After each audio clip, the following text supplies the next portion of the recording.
Once upon a time, may disyerto sa gitnang silangan kung saan ang tanging matatanaw, puro buhangin. Buhangin here, buhangin there, buhangin everywhere. Pero sinong mag-aakala na makalipas ang ilang dekada mula sa disyerto, umusbong ang isang napakayaman at napaka-progresibong syudad. Ang mga gusali rito ngayon, heto, nagtatayugan at futuristic pa. Habang ang pamumuhay, napakarangya. Kaya nga ba binansagan ito ngayong playground of the rich and famous? Ano yung kotseng yan? Kotse ginawang amphibian po yan. Wow, kotse siya na pwede rin sa dagat. At napakalaki ng koneksyon ng bansang ito sa ating mga Pilipino dahil dito rin napili ng daan-daan libo nating mga kababayan na makipagsapalaran sa pag-asang dito sila makakatikim ng mas maginhawang pamumuhay. Welcome to Panadero! To the highest level ang trip natin ngayon Taas talaga nito, guys. sa tinaguriang City of Superlatives ng United Arab Emirates o UAE,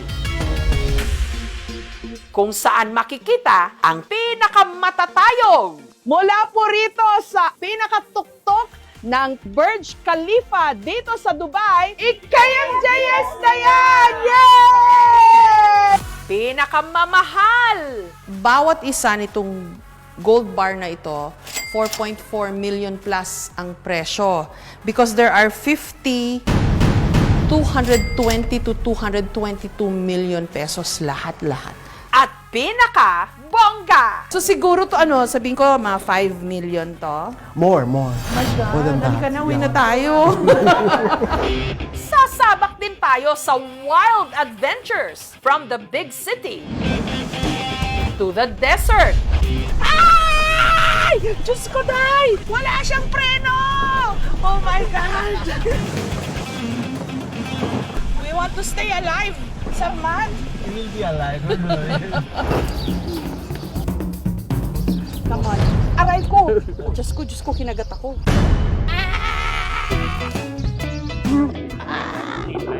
Nakaka-nervyos ha. Medyo wild yata itong sa akin. Oh yeah, it's heart-shaped now. Kapuso. Yeah, kapuso mo, Jessica Soho. 2 hands. Ma'am, 2 hands daw. Okay. And lean back.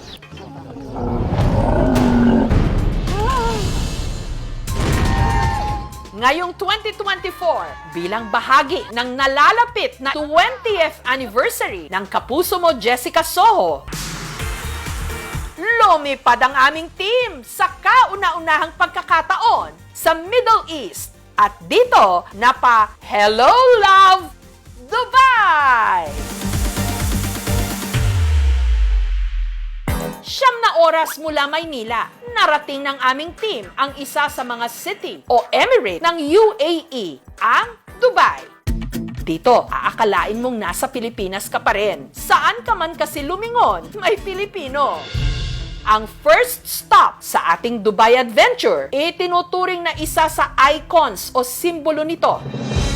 Ito lang naman kasi ang pinakamataas na building sa buong mundo. Ang walang kapares na 2,717 feet na Burj Khalifa. Ang Burj Khalifa may 163 floors. Sa dami ng bintana nito, aabutin daw ng 3 buwan bago malinis ang lahat ng ito.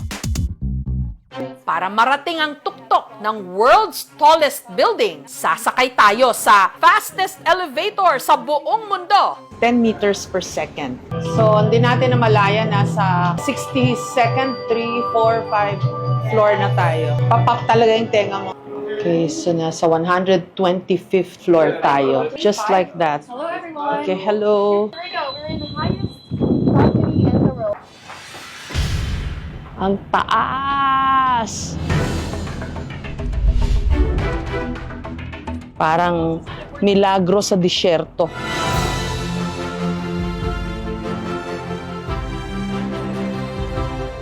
828 meters. 160 levels. Ito ang tallest building at tallest man-made structure sa buong mundo. Matagal na niyang napag-iwanan yung Empire State Building sa New York, yung Petronas Tower sa Malaysia. From this vantage point, makikita yung pinakatuktok niya. You know, yung puti na parang needle point na lang na umiilaw-ilaw. Sa loob ng Burj Khalifa, may observation decks, hotel, pati na mga residential unit o kondo. Mga magkano kaya, Camille, pag gusto mong tumira Actually, dito? ma'am, when the Burj Khalifa opened, 48 hours. The Burj Khalifa residence was sold out just only in 48 Wow, hours. ang dami nilang pera, no? Exactly. Pero can you give us an idea magkano? It's just approximately 500,000 US dollars. dirhams. Tumaya na tayo sa loto para Yeah, pwede it's tayong tumira smaller. dito. 2004 daw nila sinimulan itong building na to. By 2010, dun pa lang sila officially nagbukas. Marami daw po sa mga gumawa dito, mga manggagawang Pilipino. Hello, hi. Marami rin kaming nakilalang mga Pilipino na dito nagtatrabaho. Wow! Ang swerte nyo naman, ang trabaho nyo sa tuktok ng pinakamataas na istruktura sa buong mundo. Ano ba pakiramdam nun? It's a privilege to be here and representing as a Filipino. And also, it feels like home kasi ang daming kabayan dito. Dito sa Burj Khalifa, itaas nyo pa ang watawat ng Pilipinas. Yes! Hindi lang daw basta icon ng Dubai, simbolo rin ito ng mataas na ambisyon ng mga Emirati. Mahirap paniwalaan na 5 dekada lang ang nakararaan, lahat ng matatanaw dito. Puro disyerto. Nung panahon na sinimulan ng Dubai na gawin ang lahat ng ito, malayong maunlad ang Pilipinas. It took them only about 5 decades para gawin ang lahat ng ito. At ngayon, first world na sila. Nakakainggit nga lang, inggit much, sabi nga ng mga bata. Kasi kung nagawa nila, sana magawa rin natin. Susunod! At dahil tayo'y nasa Dubai, kung saan nakatira ang ilan sa pinakamayayaman sa buong mundo, let's do what the Emiratis do. Sasakay tayo sa isang private yacht. Shala! Dubai has the biggest, largest, everything. Pati Ferris wheel nila. Bigger than the London Eye or even sa Singapore. Come on. Aray ko! Diyos ko, kinagat ako. Hey, you Jabbar, ha? Kala ko magkaibigan tayo. Muntik mong baliin yung daliri ko, ha? Ay! Diyos ko, Day! Wala siyang preno! Ay! Free fall ito! Ah!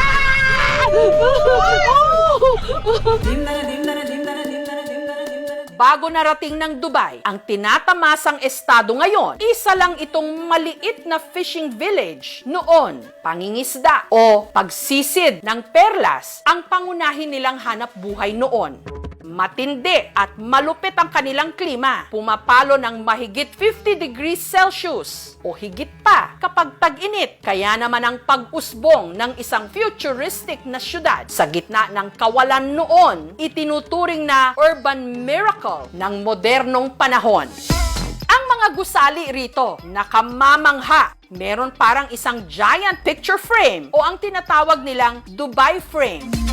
Habang ang Museum of the Future naman, aakalain mong hinugot sa isang sci-fi o science fiction film. Sunod nating baybayin ang makasaysayang Persian Gulf. At dahil tayo'y nasa Dubai, kung saan nakatira ang ilan sa pinakamayayaman sa buong mundo, let's do what the Emiratis do. Sasakay tayo sa isang private yacht. Shala! Lakas makasosyal! Ang UAE o ang United Arab Emirates may 7 emirates at isa dyan ang Dubai. Langis o oil ang nagpayaman sa lugar na ito pero malapit na raw maubos. Yun nga lang, napagplanuhan nila ito. Kaya unti-unti, nag-shift sila sa tourism. They do everything big time here and in style. Katulad po ng gagawin natin ngayong hapon. Sasakay tayo ng yate at magku-cruise tayo para makita yung iba pang sites ng Dubai.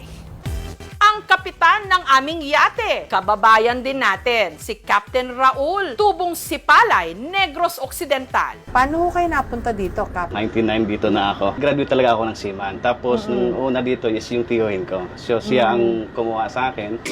Dati na raw siyang kapitan ng yate ng isang royal family dito. Sa mga sheik, 3 years ako doon. Yung dala namin doon, mas malaki, siguro times 5 dito. So yung una niyong amo, yung Sheikh. Vice President ng Dubai. Kamusta Ayun ho siyang amo? Super bait. Magkano ho bang mga ganitong yate? Not na Sa bago may pa. balak ko kung bilhin Hindi. na. Of course, kaya niyo po na bumili nito. Almost 20 million dirhams. Oo. Times 15. Oo. Sa mga 300 million. Wow. Kamangha-mangha ang mga makakasalubong sa laot. Kotse, oh. Correct. Ano yan? Ano yung kotseng yan? Kotse, ginawang amphibian po yan. Wow, kotse siya na pwede rin sa dagat. Yes po. Nagagawa naman talaga ng pera, oh. Correct po. Ayun naman, mga nagpa-party din sila. Ay, ang sarap naman ng ganitong buhay. Yo! Rapping? Oh, talaga naman. Bongga talaga. From Philippines! Maganda, marunong sila. Oo. Okay. Hakuna Matata! Yun lang alam ko. Yun lang alam kong African word eh. Mula sa yate, tanaw ang iba pang iconic structures at buildings ng Dubai, gaya ng Dubai Eye, ang pinakamalaking Ferris wheel sa buong mundo.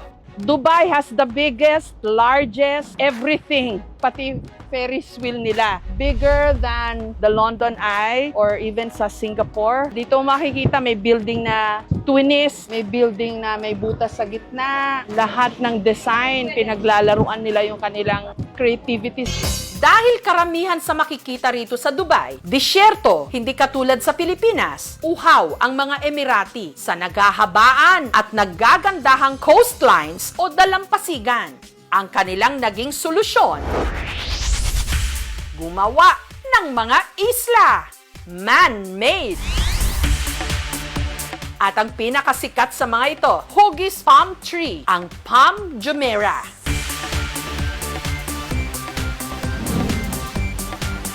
Papasok ko tayo sa may Palm Jumeirah.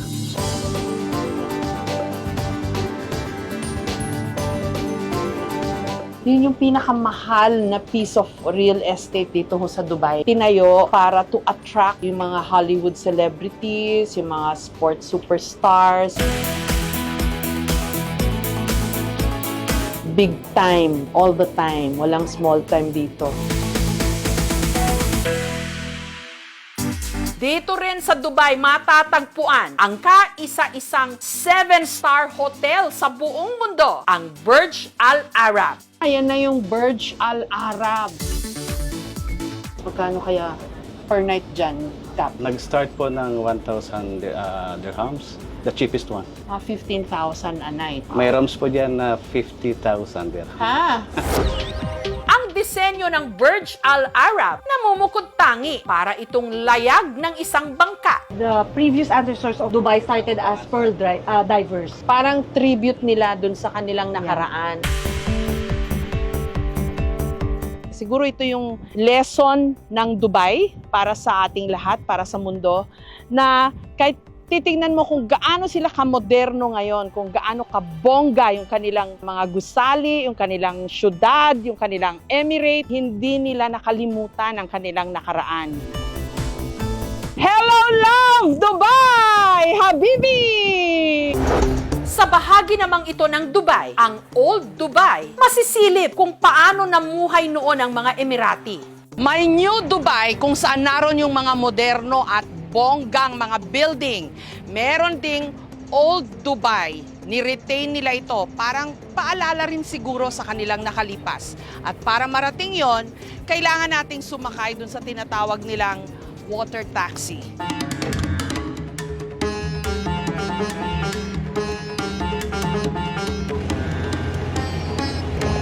Ito yung itsura ng traditional na boats nila nung araw na ni-retain na nila ngayon for their water taxis.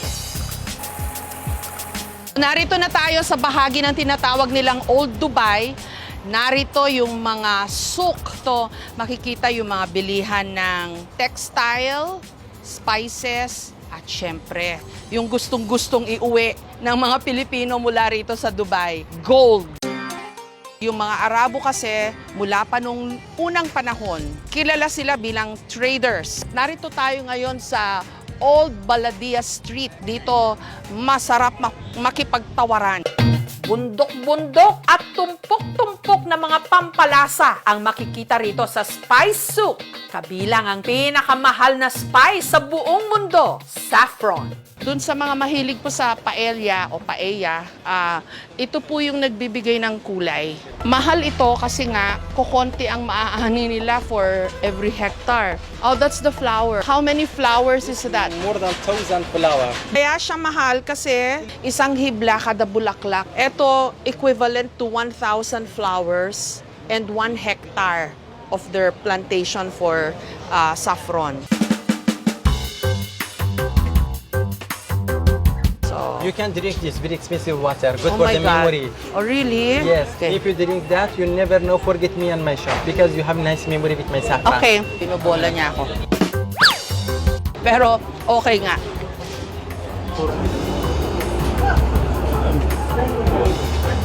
Very mild. And I give you a small present in the morning, chocolate dates and Okay. almond. Oh my White and God. dark chocolate. Please, Ah. as you can try, please. You guys. are such a bad person. You're offering me calories very early in the morning. Magkano naman kaya? About $7 per gram. for $7 best quality. Okay, can I just buy a little? 5 gram. How much? How much? 35 your money. 35 in US dollars? Okay. I'm making for you $30 because you are first in the morning. Oh, Yes. buena mano. Buena mano. Buena mano. Shukran. Siyempre, hindi makukumpleto ang ating Dubai adventure kung hindi tayo makakapasyal sa disyerto at makasama ang mga camel. Nasa countryside tayo ng Dubai at narito tayo sa isa sa kanilang camel farms.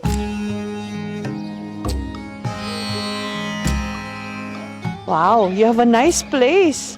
This is really wonderful. You have 18 camels. Yeah. It's not for racing, it's not for eating, it's Oh. not just for petting. All our camels are very calm, they like people. Taong 2016, itinayo ang farm na ito para magsilbing tahanan ng mga camel. 2 taon mula nung ito'y itinatag, binuksan ito sa publiko. Ang namamahala ang Italianong si Luca.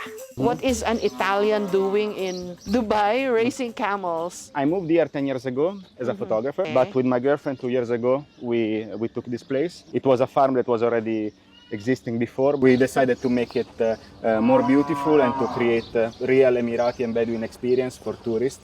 Aba, nabigyan pa ako ng pagkakataon na pangalanan ng isa sa mga camel dito. What is his name? I don't know. You don't know.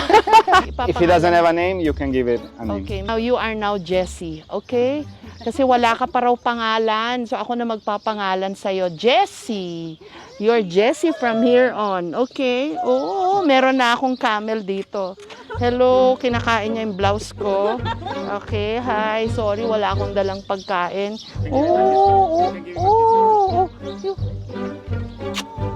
Pwede mo raw silang i-kiss. Ang bait naman. Wow. On the nose also, they like. On the nose.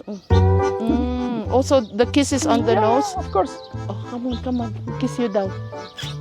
Hindi sila mabaho. She wants more. Oh, you want more? Oh, ang sweet mo naman. Ang mga camel, itinuturing na cultural heritage ng UAE. Status symbol din ang mga ito. Kung mas maraming camel na pagmamay-ari ang isang pamilya, ibig sabihin, mas mayaman sila. Pero alam nyo ba kung ano ang laman ng mga umbok sa hump ng camel? Hindi pala nila ito imbakan ng tubig, kundi ng fat o taba. Kaya kahit mahabang paglalakbay sa disyerto, kaya nila. If they go in the desert for 2-3 weeks without food or water, they can still take the nutrition from the hump. Here they don't have big humps because we feed them every day, so they don't really need to accumulate fat. Oh, so that's how it goes. If you feed them enough, they will not grow their hump so big. Yes, Yeah? because for them it's an excessive weight. It's like a runner. It doesn't have many muscles because it needs to be light. You fold it, yeah? Dito sa farm, pwede mong maranasang magpakain ng camel. More and more and more.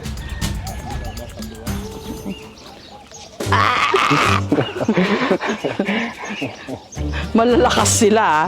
Okay, here. Matakaw yung maliit.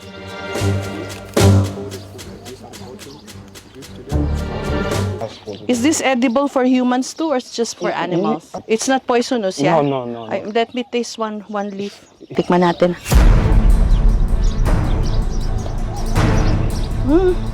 Very mild tasting. Kala ko mga lasang malunggay natin, hindi pala. Sorry, I tasted your food, okay? It's edible for humans, eh? Yeah, for sure. For sure. If it is something dangerous, we cannot give it to the animals. Buhay pa naman ako. Na-curious lang ako kaya tinikman ko. Here you go. And look, he's still hungry, ah. Oh, yeah. Ang teknik daw sa pagpapakain sa mga camel, dapat hinahawakan ng mahigpit ang damo sa bandang dulo. Kaso, huli na nung nalaman ko. Aray ko! Diyos ko, kinagat ako. They're trying to grab the food, you know. Yeah. Their teeth are not sharp, No, yeah? camels, they don't easily harm people with their teeth because But- they don't have complete teeth. Hey, you Jabbar, ha? Kala ko magkaibigan tayo. Muntik mong baliin yung daliri ko, ha? Masakit yung kinagat niya sa akin, ha? I think they're having a nice time with you, you know. Aray ko! Diyos ko, kinagat ako. How do you ride camel?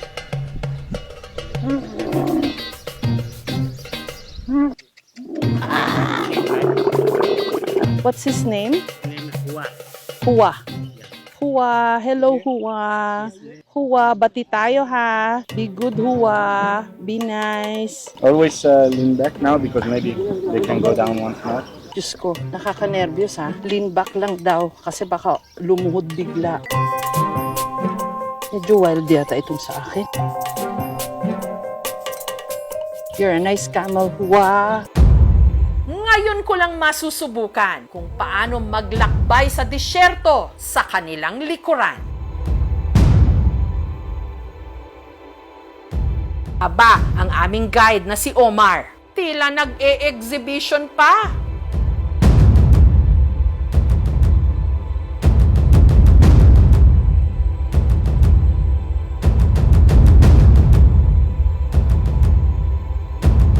Ang tawag po sa mga camel ay barko ng disyerto. They can travel long distances. Kaya nilang malayong mga paglalakbay at kahit walang tubig, walang pagkain, mabubuhay sila. At napakahalaga ng mga camel dito sa disyerto, nabubuhay at naghahanap buhay. Siguro yung human civilization as we know it, hindi tayo nakarating dito kung hindi dahil sa mga hayop na ito. Masakit sa puwet, sa lower back. Para sa first-timer, hindi madaling sumakay. Ibang klase rin pala ang pagbaba.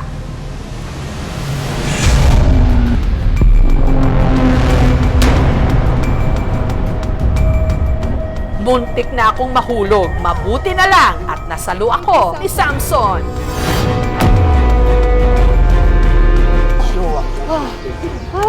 Thank you. Thank you, Samson. You're my angel. Alert si Samson, galing Thank you. Kailangan ba bilisan? Baka magpalit ng isip. Thank you. You're really my angel. Today, you're my clown and my angel, Samson. Thank you. Kota na ba kayo? Papunta pa lang tayo sa exciting part. Sa Dubai kasi, pwede kang lumipad! Skydiving! We are in Skydive Dubai. We are gonna jump off plane. At ang kumasa sa hamon, walang iba kundi si Miss Universe 2015, Pia Wurtzbach. And how are you feeling right now? Hope lang kumapit yung sipong. Go warm up muna kami. Anna, and smile all the way. Na not once, kundi twice niya nang ginawa ito.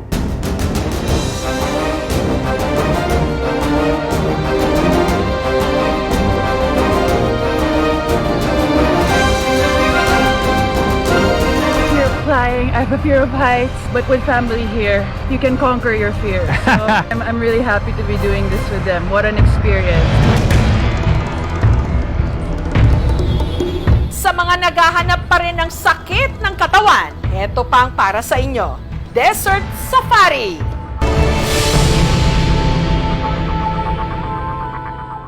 Sakay ng mga 4x4.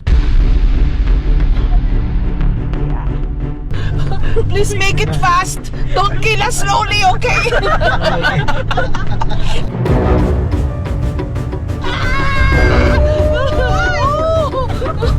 Ay! Diyos ko, Nay!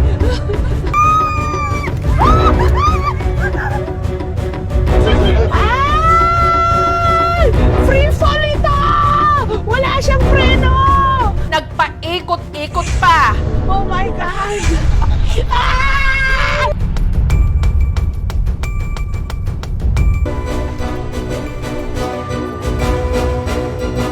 Matapos ang halos isang oras na biyahe sa disyerto, saktong palubog na ang araw. Pero nagsisimula pa lang ang gabi. Akalain mo, sa gitna ng disyerto, may mga party-party!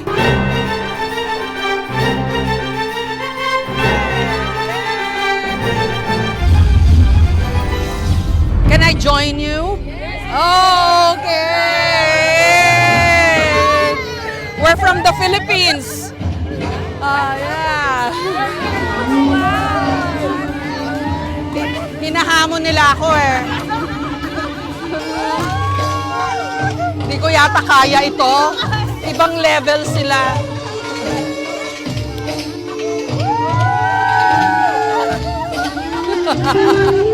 May ilang mga disyerto na rin po akong nakita pero sa malayuan. Itong disyerto ng Dubai, ang unang disyerto na natapakan ko, na-experience what it's like to be on the sand. Totoo pala yung mga nabasa ko, mga nabanggit na ikwento na ang ganda ng disyerto. At pag nakita mo to, alam mong may Diyos na lumikha. Kasi kahit kawalan ito, ang ganda pa rin niya. Mula sa kawalan na ito dito sa Dubai, may umusbong na katulad ng Dubai, parang milagro sa disyerto.